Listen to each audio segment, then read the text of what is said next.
So nagbabalik tayo ulit mga kajaber.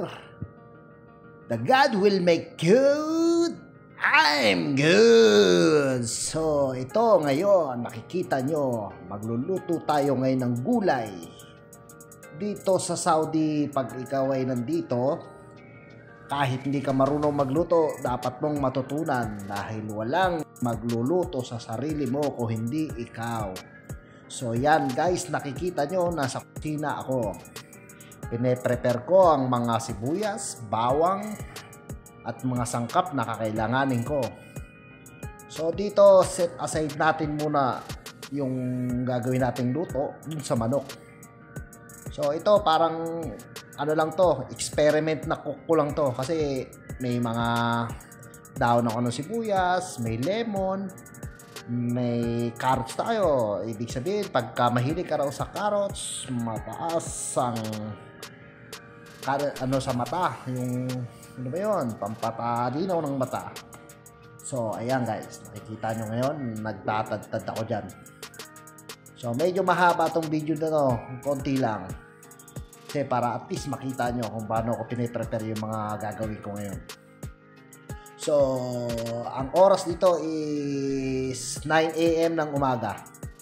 5 hours late advance sa Pilipinas.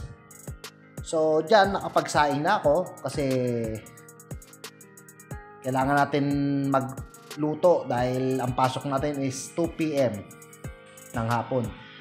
So, dito tulong-tulong lang kami, tatlo. Magluto, minsan yung kasama ko, minsan ako, minsan yung isa. Dito tulungan lang kasi dito wala ka naman maaasahan dito kundi ikaw lang din.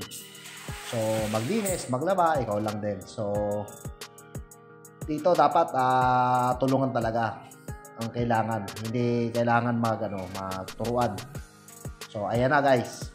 So ayan na, kung nahiwa ko na, 'di ba? Pinakita ko na sa inyo.